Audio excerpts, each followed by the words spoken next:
La façon dont j'achète, c'est la façon dont les gens essaient d'acheter chez moi. Et si je suis un crevard, et si je suis un emmerdeur, et si je pinaille pour 3 balles, j'ai des clients comme ça. Et si je suis à l'aise, et si l'énergie circule, et si l'argent circule, et si je m'en fiche, j'ai des gens comme ça. Et vraiment dans ma vie, à chaque fois que je retiens l'argent, comme si, je sais pas, c'est à moi, faut pas qu'il parte. Et à chaque fois, j'ai des gens qui arrivent chez moi qui sont exactement les mêmes. Parler de pognon, on va parler d'argent. Ah, ça j'aime bien ça. On va parler aussi de s'autoriser à gagner plus. On va parler d'irrationalité. Le problème de l'argent, c'est qu'on veut mettre des émotions humaines dessus. On veut prêter à l'argent des intentions, on veut se dire que c'est bien, que c'est mal, que c'est machin, que c'est truc. Alors foncièrement, à la base, l'argent, c'est un outil de mesure de la valeur produite dans le monde capitaliste, c'est rien d'autre. C'est-à-dire qu'avant, on faisait du troc. Donc moi j'ai des carottes, toi tu as des bottes, l'autre il a un âne, l'autre il a une chaise, comment on fait pour échanger? Et il faut dire que tant de carottes égale tant de bottes, égale tant d'âne, égale tant de chaises, c'était un merdier pas possible. Donc on a dit, un âne ça vaut tant de pièces, des bottes ça vaut tant de pièces, les carottes ça vaut tant de pièces, et en fait on peut s'échanger des pièces et donc tout le monde est content. L'argent c'est juste ça, c'est juste un outil de mesure de valeur. Et en plus ça, l'argent c'est un outil pour faire des trucs du coup. Parce que moi j'ai un service que je peux donner et on me donne des pièces, et ensuite je peux prendre mes pièces pour aller prendre un autre service. Donc l'argent c'est juste ce truc là. Donc l'argent c'est un outil, donc l'argent c'est un tournevis. Est-ce que tu te dis un gentil ou un méchant tournevis? Non. Est-ce que tu te dis le tournevis ne pousse pas sur les arbres? Non. Est-ce que quand tu as fini de visser des trucs, tu fais une crise de panique parce que t'as pas de tournevis? Non, si t'as rien à visser, tu t'en fous de pas avoir de tournevis. Ok. Si on voit l'argent comme ça, on se rend compte de tout ce qui déconne en fait. L'argent c'est un outil, pourtant on y a mis des émotions humaines, et on panique quand il n'y en a pas, même quand on n'en a pas besoin. C'est comme si tu avais en permanence un magasin avec des pâtes en illimité en face de chez toi, parce que foncièrement l'argent est disponible tout le temps, mais que dès que tu n'en as pas dans ton placard, tu fais une crise de panique même si tu as tellement mangé que tu te sens mal. C'est débile. C'est pareil avec l'argent. Quand tu comprends ça, tu comprends tout ce qui déconne dans la société. Enfin, nous, je pense que c'est des trucs qui nous font perdre quand on doit vendre ce qu'on fait. Moi, je sais que parfois, je me surprends avant des ventes à supposer que le mec est fauché ou des trucs comme ça. Ça, c'est un truc que tu dois avoir souvent, j'imagine. Plus les gens ils ont d'argent, plus ils sont radins. Et franchement, pour connaître des entrepreneurs qui font des 10, 15, 20 millions, tu leur fais pas lâcher 20 balles. Plus les gens ils ont pas d'argent, plus ils sont prêts à se bouger le cul pour faire des trucs, et plus ceux-là ils t'en trouvent en général. C'est assez impressionnant à quel point. Et moi, combien de fois j'ai vu arriver des gens en appel, ils étaient blindés, et je te jure qu'ils m'ont pas lâché un centime. Et des gens qui, a priori, j'ai vu le questionnaire du call arriver, je fais, oh, ça vaut pas tellement la peine. Hein. Et en fait, la personne était déterminée, elle avait déjà trouvé l'argent alors qu'elle l'avait pas. Donc de toute façon, qu'ils aient ou pas de l'argent, les gens s'en foutent. La question c'est est-ce qu'ils veulent te le donner, qu'est-ce qu'ils veulent en faire, à quel point ils sont engagés, à quel point ils croient en toi, etc. Quelqu'un qui, sauf certaines exceptions, bien sûr, certaines situations vraiment très précaires, mais quelqu'un qui veut trouver de l'argent, il le trouve. La question c'est est-ce qu'il veut te le donner. Ça change quand même tout. Donc en fait, les clients riches, on s'en fout. S'ils veulent pas te donner un rond, ils sont riches, c'est cool, mais tu peux rien en faire. Et donc en présupposant les finances des gens, on se conditionne à réussir ou foirer ses ventes, alors qu'en fait, que les gens ils aient de l'argent ou pas, on s'en tape. La question c'est est-ce que je peux les aider et est-ce qu'ils me croient? Et si moi je sais que je peux les aider et qu'eux ils le savent aussi, là on peut faire un deal ensemble. Et si le problème est assez important pour eux, l'argent ils le trouveront. Mais vraiment j'ai vu des gens dans des situations financières tellement critiques trouver l'argent et se bouger le cul, et des gens dans des situations financières tellement confortables m'emmerder pour 7 € que j'essaie de plus présupposer de quoi que ce soit, parce que ça veut rien dire en fait. Et d'ailleurs, les gens qui en ont beaucoup, ils arrivent un petit peu toujours en mode ouais, je sais pas trop, prouve-moi que... Non, en fait, c'est pas comme ça que je travaille, moi. La question, c'est toujours la valeur perçue. C'est pas est-ce que les gens, ils ont de l'argent. C'est est-ce qu'ils perçoivent la valeur de ce que tu fais, et du coup, en compensation de cette valeur perçue, est-ce qu'ils veulent te donner de l'argent pour que toi-même, tu puisses aller acheter de la valeur autre part. Encore une fois, c'est toujours une histoire de ce libre-échange, librement consenti, en fait. La manière dont on achète définit énormément la manière dont on vend. Dans la mesure où, si moi, je fais le crevard, je vais autoriser aux gens de le faire avec moi. J'attire le client que je suis, pas le client que je veux. Et ça c'est terrible parce que ça fait truc de genre mystico-perché, mais en vrai, dans juste ça se vérifie. Je sais pas pourquoi, je l'explique pas. Appelez ça énergétique, science, je m'en fous. Juste, ça se vérifie tout le temps. La façon dont j'achète, c'est la façon dont les gens essaient d'acheter chez moi.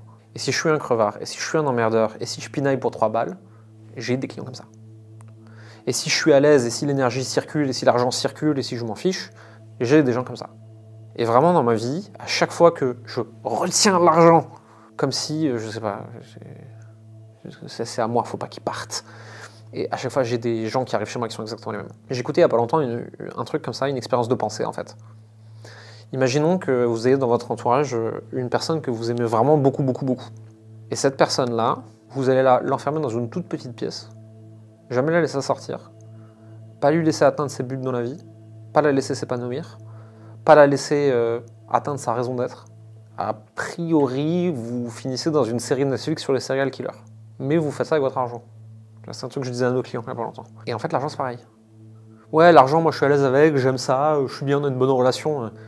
Oui, enfin, tu le mets sur ton compte en banque où il se fait défoncer par l'inflation et tu le laisses pas sortir. Le but de l'argent, c'est de circuler puisque c'est de créer de la valeur et d'en recevoir et de bouger. Le but de l'argent, c'est que ça circule. Et c'est pas trop mal d'avoir une épargne de précaution, je dis pas, hein, mais au-delà de l'épargne de précaution, ça c'est... Moi, j'ai vu des gens vraiment stocker des sommes de cash. Et alors moi aussi, des fois, je le fais. Parce que je sais pas où le mettre. Et donc, plutôt que de le mettre nulle part, bah, je le garde, en attendant de trouver où je le fous. Mais de l'argent, ça doit bouger. Comment on l'imprime, l'argent? Pourquoi on s'auto-borne, tu vois, sur nos prix? Un entrepreneur, il peut imprimer du cash avec une idée. C'est un exemple que je donne toujours à nos clients que j'avais vu aux US. Et c'est un mec qui doit aller d'un point A à un point B pour une conférence. Et il se dit, je me ferais quand même bien ça en jet privé, quoi. Sauf que ça coûte 30 000 balles. Et il y va seul en plus. 30 000 balles pour aller à une conférence, même s'il y va en business, ça lui coûte 2 000. Il se dit, ok, il va faire un post Facebook, passez la journée avec moi, prenez le jet avec moi, venez à la conférence avec moi en coulisses. 4 places, 10 000 balles chacune. Le mec vient de payer son jet privé et de se faire 10 000 balles de marge. Pour faire un truc qui l'amuse, juste avec un post Facebook de 3 lignes. Si ça, c'est pas imprimer de l'argent, je sais pas ce que c'est. Et pour ça, il suffit d'avoir légitimité, crédibilité, audience. Et des idées. Et on fait un métier extraordinaire où on peut print vraiment de l'argent avec des idées. J'ai une idée d'offre, bam, on me donne de l'argent. J'ai une nouvelle compétence, bam, on me donne de l'argent. J'ai une nouvelle audience, bam, on me donne de... L'entrepreneur imprime de l'argent avec des idées. Parce qu'il est capable de résoudre un problème et d'aider des gens. C'est trop cool. Donc pour en arriver là, ça sous-entend tout un passé, on va dire, un peu de grind pour construire... Ça ne vient pas du jour au lendemain. Il faut que les gens te croient, il faut que tu sois perçu comme légitime sur ton marché, il faut que tu aies de l'audience, il faut que tu saches créer des offres, il faut que tu aies structuré des choses. De toute façon, ce niveau de facilité ne vient pas sans un minimum de travail en amont. C'est Hormozy qui disait ça récemment et j'ai trouvé ça très cool parce que c'est exactement ce que je pense aussi et c'est très vrai, il l'a très bien formulé. Ça sert à rien de travailler dur, il faut travailler smart, mais on devient smart en travaillant dur. Et en fait, l'idée derrière ça, c'est pas qu'il faut travailler dur pour réussir, tout le monde sait qu'il faut travailler intelligemment, avoir du levier, etc. Mais tu vas d'abord bâtir ton intelligence et ton levier en faisant plus d'heures que les autres. Et c'est pas sexy. Et encore une fois, si t'es pas pressé, si tu te dis, moi, pour gagner ma vie normalement, j'ai 6 à 12 mois, et ensuite pour faire un peu de cash, j'ai 10, 15 ans, je veux kiffer, c'est ok, hein. Tu peux faire les heures en 15 ans si t'es pas pressé, c'est pas un problème. Je n'ai pas dit le contraire en fait. Il n'y a pas tout le monde qui a envie de se faire un harakiri et de bosser 12 heures par jour. Hein. Enfin, moi j'ai pas envie en tout cas. Et c'est pour ça que je suis pas pressé.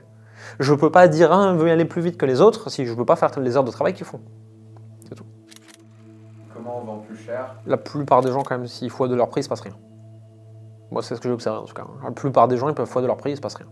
Si tu es déjà à la limite de ce que ton marché peut payer ou veut payer ou estime normal de payer, pour fois de tes prix, il faut que tu fois de les problèmes résolus. Il faut que tu enlèves un plus gros problème. Il faut que tu facilites encore plus la vie. Il faut que tu conditionnes des résultats. Attention, pas légalement, mais juste, il faut que ta promesse soit ait plus de gueule, quoi.